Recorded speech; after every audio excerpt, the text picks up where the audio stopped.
واللاتی یأتین الفاحشة من نسائکم فاستشهدوا عليهن أربعة منكم فإن شهدوا فأمسكوهن في البيوت حتى يتوفاهن الموت أو يجعل الله لهن سبيلا۔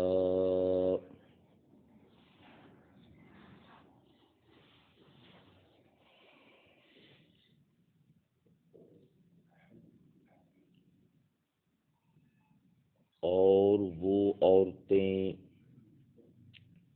جو ارتکاب کریں بے حیائی کا تمہاری منکوحہ عورتوں میں سے، پس گواہ طلب کرو تم ان کے خلاف 4 جو تم ہی میں سے ہوں، پس اگر وہ گواہی دیں تو روک لو ان کو گھروں میں یہاں تک کہ لے جائے ان کو موت، یا نکال دے اللہ ان کے لیے کوئی اور راستہ۔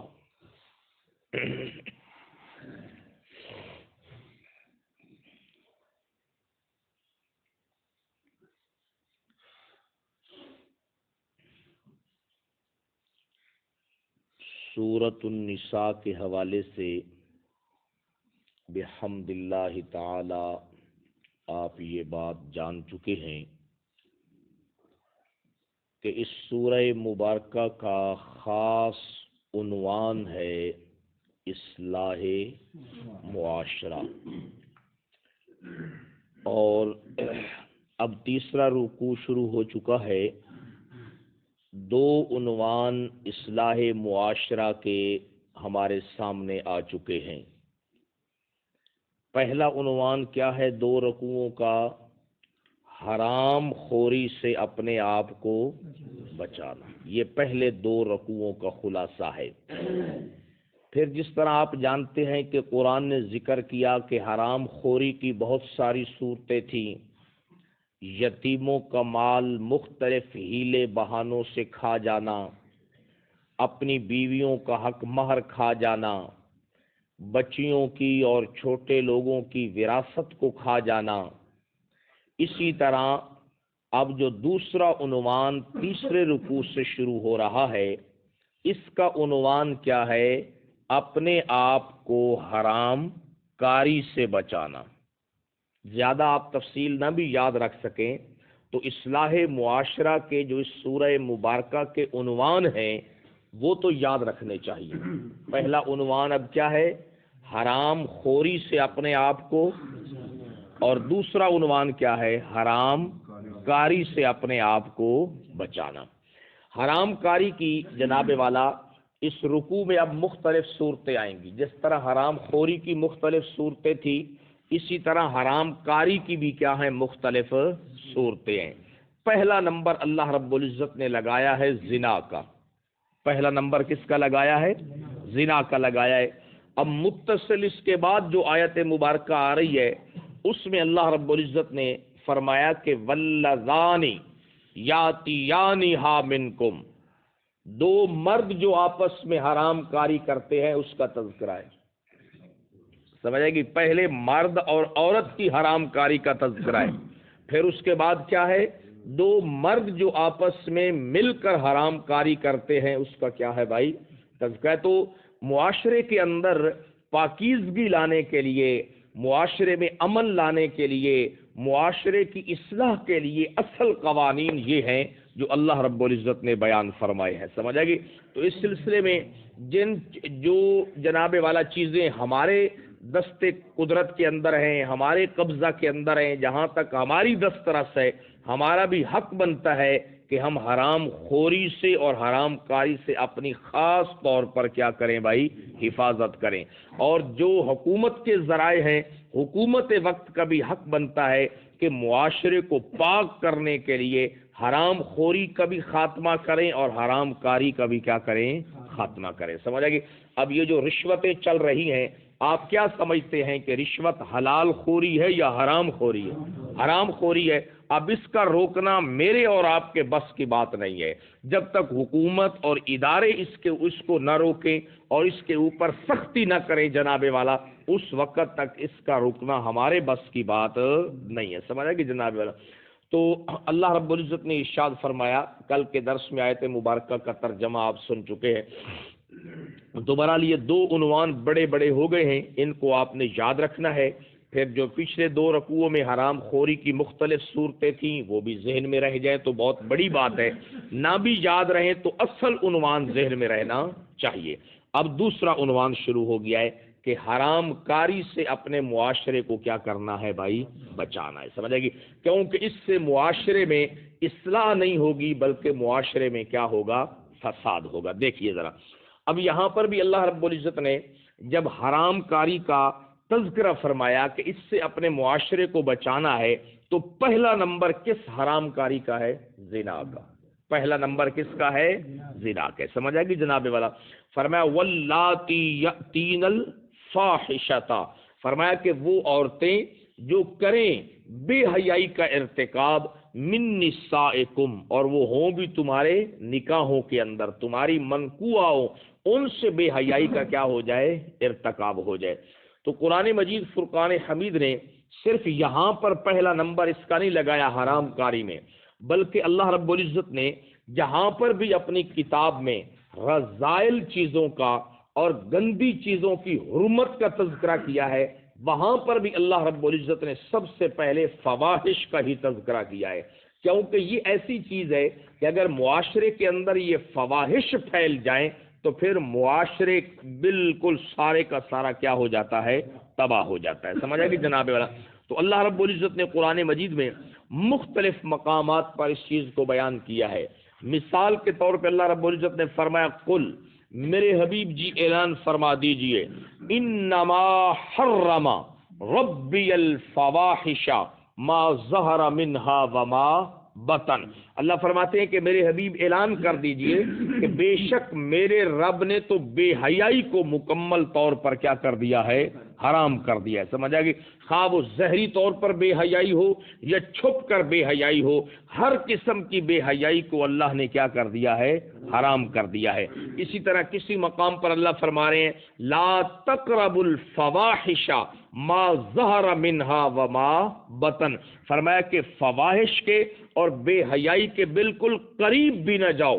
ما ظہر منها وما بطن، خواہ وہ بے حیائی اعلانیہ تم کرو تب، وما بطنا یا اس کو چھپ کر کرو تم. فرمایا جس صورت کے اندر بھی ہو لا تقربوا الفواحش، بے حیائی کے تم نے قریب بھی نہیں جانا. خاص طور پر زنا کے بارے میں بھی فرمایا لا تقربوا الزنا، زنا کے قریب ہی نہیں جانا. آگے فرمایا انہو کان فاحشۃ، اس لیے کہ زنا تو بہت بڑی بے حیائی ہے. زنا کیا ہے؟ بہت بڑی بے حیائی ہے. سمجھے گے؟ تو اللہ رب العزت نے اپنی لاریب کتاب کے اندر جہاں پر جن چیزوں کو اس نے حرام کیا ہے، جب رذائل کا، گندی چیزوں کی حرمت کا بیان کیا ہے، تو وہاں پر بھی پہلا نمبر کس کی حرمت کا ہے؟ زنا کی حرمت کا ہے. اور جب قرآن کہتا ہے کہ کن کن چیزوں کے قریب نہیں جانا، ان میں بھی جب قرآن تذکرہ کرتا ہے تو پہلے نمبر پہ کس گندگی کا تذکرہ کرتا ہے؟ زنا کی گندگی کا تذکرہ کرتا ہے. اور اللہ رب العزت فرما رہے ہیں کہ زنا کرنا تو کجا، جو معاشرے کی اصلاح کے لیے ضروری ہے کہ لا تقربوا الزنا، زنا کے کیا ہے؟ قریب بھی نہ جاؤ. کیوں؟ انہو کان فاحشۃ، اس لیے کہ یہ سراسر کیا ہے؟ بے حیائی ہے. مفسرین فرما رہے ہیں کہ زنا کے قریب جانا کیا ہے؟ زنا کے قریب جانا کیا ہے؟ یہ بات بھی ذرا سن لیں. مفسرین فرما رہے ہیں کہ زنا کے قریب جانے کی مختلف صورتیں ہیں، مختلف صورتیں ہیں. اگر آدمی ان صورتوں کو کثرت سے اختیار کرے گا تو اس کا زنا میں پڑنا جو ہے وہ بہت حد تک پھر آسان ہو جائے گا. اس میں پہلی بات کیا ہے کہ مرد اور عورتوں کا، غیر محرم مردوں اور عورتوں کا آپس میں کثرت سے اختلاط کرنا. غیر محرم مردوں اور عورتوں کا کثرت سے آپس میں کیا کرنا؟ اختلاط کرنا. سمجھ آئے گی؟ آپس میں مل کر بیٹھنا، آپس میں مل کر بیٹھ کر باتیں کرنا، کیونکہ جہاں پر بہت زیادہ ملے ہوئے ہوں گے تو وہاں پر ظاہری طور پر ان کے لیے اصل جو کام ہے اس کی طرف تو جانا مشکل ہے، لیکن آہستہ آہستہ ان کے دلوں میں ایک دوسرے کے لیے یہ میلان کیا ہے؟ پیدا ہوتا جائے گا. تو فرمایا کہ پہلا نمبر جو آدمی کو زنا کے قریب کرتا ہے وہ کون سا کام ہے؟ مرد اور عورتوں کا غیر ضروری کثرت کے ساتھ ایک دوسرے کے ساتھ کیا کرنا بھائی؟ اختلاط کرنا. نمبر 2، غیر محرم مرد اور عورتوں کا خلوت میں جانا، علیحدگی اختیار کرنا. جناب والا مرد بھی غیر محرم ہے، عورت بھی اس کے لیے غیر محرم ہے. فرمایا کہ ان کا آپس میں خلوت اختیار کرنا یہ بھی زنا کے قریب لے جانے کے اسباب میں سے کیا ہے؟ ایک سبب ہے. سمجھ آئے گی جناب والا؟ اس لیے اس بات کے اوپر بھی اہتمام ہونا چاہیے، کوشش ہونی چاہیے جناب والا کہ غیر محرم عورت کو اگر ہمارے ساتھ کوئی کام ہے، کوئی ضروری بات ہے تو خلوت میں، علیحدگی میں اس کے ساتھ بات نہ کی جائے، بلکہ باہر مجمع کے اندر لوگوں کے سامنے، جہاں پر اس قسم کے مواقع سے آدمی بالکل قریب نہیں جا سکتا، کوئی ضروری اس کو بات ہے، کوئی ضروری کام ہے، تو اس کو بھی اس انداز میں کیا جائے کہ جہاں پر دل میں کسی قسم کا کوئی خطرہ اور میلان پیدا نہ ہو. سمجھے گی؟ یہ ایک تو میں اور آپ ہیں جناب والا، سیدھا دو دنا نہیں بالکل دھوتے ہیں، کبھی خیال آیا ہی نہیں نا جناب والا. بہرحال قرآن مجید اس بات پر شاہد ہے کہ اگر کسی جگہ پر علیحدگی میں ایک مرد ہو اور ایک عورت ہو اور وہ مرد بھی نبی ہو، نبی کو تو خیال آتا نہیں مگر عورت مرد نبی کو چمٹ جاتی ہے. اپنی بات ہم نہیں کر رہے، سیدھا بادشاہ گلہ ہی چھوڑ دی ہو نا، سیدھا بہت اترے مقام پہ ہے جناب والا. میں آپ کو واقعہ تو سمجھ آ گیا ہے نا. علیحدہ بند کمرہ جناب یوسف اور وہ مائی جو ہے، سمجھ آئے گی، مائی کہتے ہیں، سمجھ آئے گی، وہ جو مائی تھی وہ آپس میں جب اکٹھے ہو گئے، اب نبوت کے قریب تو شیطان کا یہ حملہ ہو نہیں سکتا، مگر زلیخا کا دماغ خراب ہو گیا یا نہیں ہو گیا؟ اس سے بڑی بھی کوئی قرآن ہمارے لیے عبرت کی بات ذکر کر سکتا ہے؟ سمجھ آئے گی جناب والا؟ یہ جتنے آپ کو اس قسم کے واقعات نظر آتے ہیں کہ پیر مریدنی نو لے گیا، جناب استاد شاگردنی نو لے گیا، یہ سب باتیں کہاں پیدا ہوتی ہیں؟ جب خلوت پیدا ہوتی ہے. سمجھ آئے گی؟ جب علیحدگی میں بیٹھ کر استاد ہے وہ بھی جوان ہے اور بچی جو ہے وہ بھی جوان ہے، علیحدگی میں بیٹھ کر ان کو ٹیوشن پڑھانا، علیحدگی میں بیٹھ کر ان کو تعلیم دینا، اسلام نے اس کے اوپر سخت پابندی لگائی ہے. پھر اس قسم کے واقعات معاشرے میں ہو جاتے ہیں کہ استاد جو ہے کل تک وہ اس کی شاگردنی تھی، کل تک اس کے لیے بیٹی کے قائم مقام تھی، آج وہی اس کے لیے کیا بن گئی ہے؟ بیوی بن گئی. پھر اس کے والدین استادوں کو کوستے ہیں کہ دیکھو استاد ایسے ہوتے ہیں، فلانا ایسے ہوتا ہے. تو استاد تو ایسے نہیں ہوتا، آپ نے خود استاد کو کیا کیا ہے؟ خراب کر دیا ہے. سمجھ آئے گی جناب؟ جس کی وجہ سے اس قسم کے حالات ہوتے ہیں.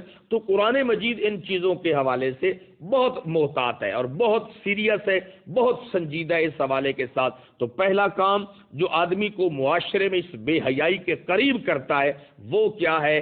غیر محرم عورتوں کے ساتھ غیر ضروری اور کثرت کے ساتھ کیا کرنا؟ میل جول کرنا، اختلاط کرنا. اور دوسرا کیا ہے جناب والا کہ ان کے ساتھ کیا کرنا؟ علیحدگی میں خلوت اختیار کرنا، علیحدگی میں ان کے پاس مل کر بیٹھنا. فرمایا کہ یہ چیز بھی ایسی ہے جو تمہیں زنا کے کیا کر دے گی؟ آہستہ آہستہ قریب کر دے گی. سمجھے گی؟ اللہ کے حبیب اس سلسلے میں اتنے محتاط تھے، اتنے محتاط تھے کہ حیران جناب والا بیان سے بھی باہر ہے. نبی پاک صلی اللہ علیہ وسلم مسجد میں حالت اعتکاف کی حالت کے اندر تھے. آپ کی زوجہ محترمہ حضرت ام حبیبہ رضی اللہ تعالی عنہا یا حضرت صفیہ رضی اللہ تعالی عنہا کسی ضروری کام کے سلسلے میں آپ کے پاس تشریف لائیں. آپ ان کے ساتھ رات کا وقت تھا، باتیں کر رہے تھے. ایک صحابی رسول وہاں سے گزرا، جو ہی وہ گزر گئے، اللہ کے حبیب نے حضرت صفیہ کو گھر بھیج دیا اور پیچھے سے اس کو بلایا اور بلا کر کہا کہ بھائی یہ میری بیوی تھی. یہ کیا ہے؟ میری. ہاں سب، چونکہ چاروں طرف تو اللہ کے حبیب کے دشمن رہتے تھے جناب والا، یہود بھی دشمن، نصارہ بھی دشمن اور منافقی. اس نے کہا یا رسول اللہ میرے دل میں آپ کے بارے میں کیا بات آ سکتی ہے؟ اس موقع پہ حضور نے خاص ارشاد فرمایا تھا کہ ان الشیطان یجری من الانسان مجرى الدم، تو کس کی بات کرتا ہے؟ شیطان تو انسان کے اندر ایسے دوڑتا ہے جیسے اس کی رگوں میں خون دوڑتا ہے، سمجھ آئی؟ اگر تو نے مجھے اور اس کو دیکھ لیا، اگر تیرے ذہن میں بھی یہ بات آ جاتی کہ دیکھ لو یار اللہ کے حبیب ہمیں تو منع کرتے ہیں، خود رات کو دیکھو مسجد کے اندر کسی عورت کے ساتھ کیا کر رہے تھے، بات کر رہے تھے، اگر شیطان یہ خیال لاتا تو تیرا ایمان بھی کیا ہے؟ خارج۔ بہرحال اسلام، قرآن اور صاحب قرآن اللہ کے حبیب اس مسئلے میں بہت محتاط تھے، بہت احتیاط کرتے تھے۔ مجھے اور آپ کو بھی چاہیے کہ ہم اپنے معاشرے کو اس بے حیائی سے پاک کریں، اور اس کے پاک کرنے کے لیے جو قرآن نے انداز اختیارات کیے ہیں ان کو اختیار کرنا چاہیے۔ اور تیسری بات، توجہ سے کیونکہ الفاحشہ پہ بات ہو رہی ہے، تیسری بات بڑی توجہ سے، جو چیز زنا کے قریب کر دیتی ہے ان میں سے تیسری کام کیا ہے؟ ناز کے ساتھ، نخرے کے ساتھ، میٹھی میٹھی غیر محرم عورتوں سے باتیں کرنا۔ سمجھ آ رہی ہے نا؟ قرآن کہتا ہے، میں نہیں کہہ رہا، اللہ رب العزت نے 22ویں پارے میں جہاں پر اہل البیت کا تذکرہ ہے، نبی کی بیویوں کا، وہاں پر اپنے نبی کی بیویوں سے کہا ہے لا تخضعن بالقول، میرے نبی کسی وقت گھر میں نہیں ہوتے، کوئی آ جاتا ہے تم سے پوچھنے کے لیے، نرم لہجے میں اس سے بات نہیں کرنی، نرم لہجے میں اس سے بات، قرآن کہہ رہا ہے کیوں؟ فَيَطْمَعَ الَّذِي فِي قَلْبِهِ مَرَضٌ، جس کے دل میں بیماری ہوگی وہ تمہاری طرف لالچ کرے گا۔ بیماریاں ہوتی ہیں لوگوں کے دلوں میں یا نہیں ہوتی؟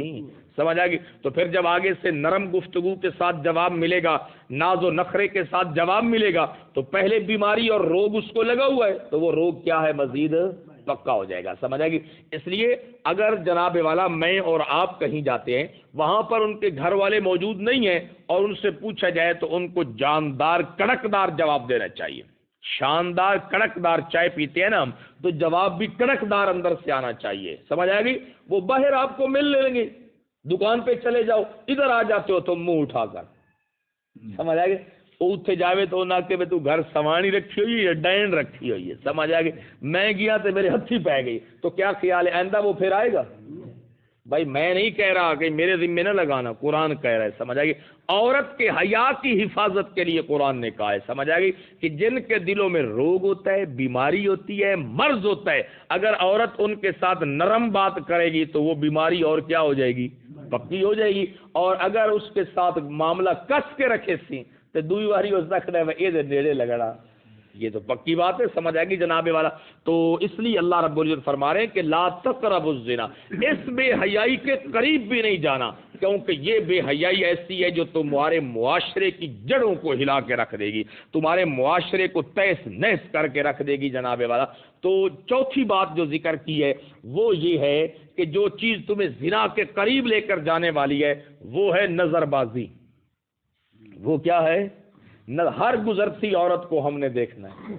سب شیطان نے ایک پٹی پڑھا رکھی ہے، اللہ بڑا خوبصورت پیدا کیتا ہے تے خوبصورت جڑی اللہ دی خوبصورتی ہے بڑائی ہوئی انہوں کی کرنا چاہیے، سانو دیکھنا چاہیے، سمجھ آئے گی جناب والا؟ تو قرآن نے اسی لیے پابندی لگائی ہے، قرآن نے جو پابندی لگائی ہے وہ اسی لیے تو لگائی ہے جناب والا کہ اللہ رب العزت نے فرمایا مرد بھی اپنی نگاہوں کو کیا رکھیں؟ نیچا رکھیں، عورتیں بھی اپنی نگاہوں کو کیا رکھیں؟ نیچا رکھیں، سمجھ آئے گی جناب والا؟ تو یہ بات ہے، چوتھی بات یہ ہے۔ اور پانچویں بات جو جناب والا قریب کرنے والی ہے وہ عورتوں کا بن ٹھن کر سمر کر بغیر پردے کے گھروں سے کیا ہے بھائی؟ باہر نکلنا ہے۔ جب وہ اس طرح نکلیں گی تو شیطان جو لوگ ہوتے ہیں اور بیماری والے جو لوگ ہوتے ہیں وہ پھر ان کو دیکھتے ہیں آگے سے بھی پیچھے سے بھی، اور پھر موٹر سائیکلوں کے اوپر جو حالات ہوتے ہیں، جو چیزیں ہوتی ہیں، نہ وہ مجھ سے مخفی ہیں نہ آپ سے مخفی ہیں۔ بہرحال اگر ہم چاہتے ہیں کہ ہم اپنے معاشرے کو حرام کاری سے بچائیں تو پھر حرام کاری کے قریب لے جانے والے یہ جو 5 اعمال ہیں ان سے اپنے آپ کو کیا کرنا ہے؟ بچانا ہے۔ پہلا عمل کیا ہے؟ اختلاط سے اپنے آپ کو کیا کرنا ہے؟ بچانا ہے۔ نمبر 2 خلوت سے کیا کرنا ہے؟ بچانا ہے۔ نمبر 3 نظر بازی سے کیا کرنا ہے بھائی؟ بچانا ہے۔ اور ناز و نخرے کے ساتھ جو باتیں ہوتی ہیں عورتوں کے ساتھ ہوں یا عورت مرد کے ساتھ کرے، اس کی اجازت نہیں ہے۔ کڑک دار چائے پی کر کڑک دار جواب دینا ہے، سمجھ آئے گی جناب والا۔ اور اپنی عورتیں جو ہیں ان کو خدا کے لیے اس بات کی بھی تاکید کریں کہ وہ اپنے گھروں سے بغیر پردے کے باہر نہ نکلیں، یہ اللہ کا حکم ہے۔ یہ کس کا حکم ہے؟ اللہ کا حکم ہے۔ اللہ رب العزت نے نا اس حوالے سے دیکھیں قرآن مجید میں جو بہت بوڑھی عورتیں ہو جاتی ہیں، بہت بوڑھی عورتیں ہو جاتی ہیں، قرآن نے کہا غیر اولی الاربہ، غیر اولی، جن عورتوں کے دل میں اب اس چیز کی خواہش ہی نہیں رہی وہ بغیر پردے کے بھی باہر نکل، لیکن آگے قرآن کہتا ہے وہ بھی پردہ کر کے نکلیں تو ہے بہتر۔ نہیں سمجھ آئی؟ وہ بھی پردہ کر کے نکلیں تو ہے یہ بھی بہتر، لیکن غیر اولی الاربہ، جن کے اندر اب اس چیز کی حاجت ہی نہیں رہی، وہ اگر بغیر پردے کے نکل بھی جائیں تو ان کے لیے کیا ہے؟ اجازت ہے، لیکن باقیوں کے لیے اس بات کی کوئی اجازت نہیں۔ بھائی اس بات کا خاص طور پر اہتمام فرمائیں کہ عورتیں جو ہیں، ہماری بیٹیاں جو ہیں، ہماری بہنیں جو ہیں، ہماری جو بیویاں ہیں، بغیر پردے کے اپنے گھر سے باہر نہ نکلیں۔ آج کتنا فتنوں کا دور ہے، آج کتنی پریشانیوں کا دور ہے، بغیر پردے کے باہر نکلنا یہ لوگوں کو خود بخود اپنے قریب آنے کی کیا دینی ہے؟ دعوت دینی ہے، سمجھ آئے گی۔ اور گھر میں ان کو یہ بات سمجھائیں۔ یہ میں نے آپ کو ایک دفعہ یہ واقعہ بھی سنایا تھا بڑا خوبصورت، کہ ہمارے ایک ملک کے بہت بڑے جید مفتیان کرام میں سے حج کے موقع کے اوپر اکٹھے ہو گئے، تو وہاں پر جو ہے عرفات میں بیان فرمایا انہوں نے پردے کے اوپر۔ تو ایسے بات ہوگی چلتے چلتے، تو انہوں نے کہا کہ پاکستان کی ہماری عورتیں مائیں بہنیں بھی بڑی عجیب ہیں کہ وہ دوپٹے میں ہی حج کر کے چلی جاتی ہیں، دوپٹے میں ہی کیا ہے؟ حج کر کے چلی جاتی ہیں، کیونکہ وہ دوپٹہ ہوتا ہے باریک، اس میں پھر بال نظر آ رہے ہوتے ہیں، پھر چہرہ نظر آ رہا ہوتا ہے، اور یہ جو ہے نا کہ چہرے کو کھولنا یہ صرف حالت احرام میں ہے، جب عمرہ ہو جائے پھر ویسے عورت طواف کرنے کے لیے آئی ہے تو پردے کے ساتھ کرے۔ نہیں سمجھ آئی؟ یہ جو حکم ہے نا کہ چہرے کو کھولنا، یہ ہر وقت نہیں ہے، یہ صرف کس کے ساتھ ہے؟ احرام کے ساتھ ہے۔ سب جب احرام پہن رکھا ہو، احرام کے بغیر اس نے طواف کرنا ہے تو کس کے ساتھ کرے؟ پردے کے ساتھ کرے، سمجھ آئے گی۔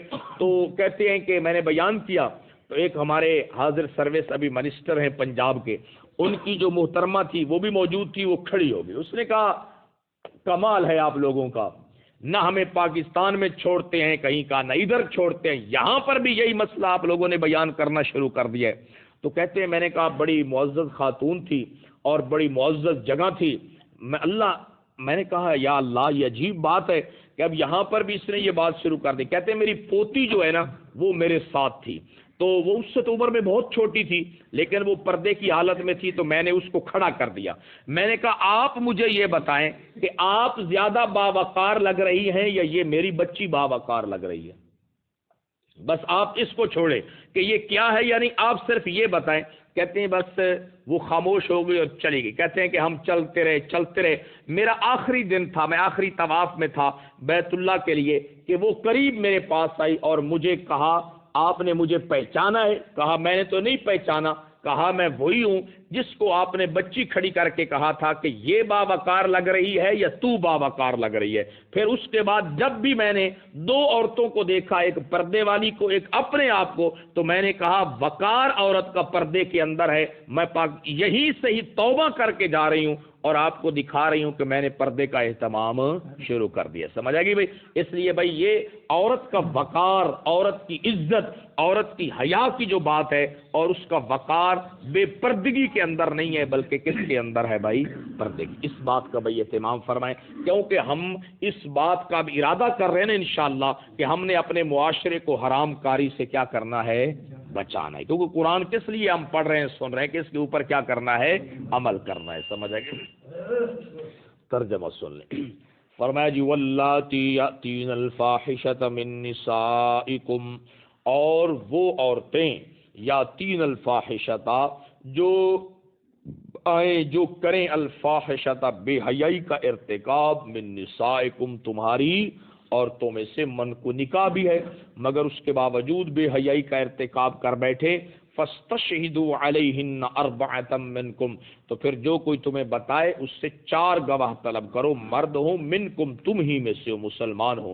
پھر اگر وہ گواہی دے دیں تو روک لو ان کو اپنے گھروں کے اندر، یہاں تک کہ یا تو ان کو موت آ جائے، او یجعل اللہ لہن سبیلا، یا اللہ ان کے لیے کوئی اور راستہ پیدا کر دے۔ وہ راستہ اللہ نے پھر بعد میں پیدا کر دیا تھا، حدیث پاک انشاءاللہ کل آپ کی خدمت میں عرض کریں گے۔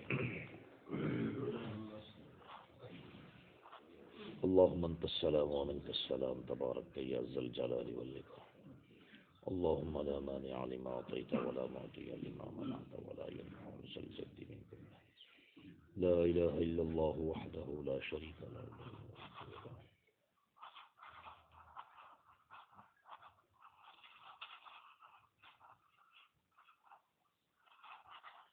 اجمعین آمین۔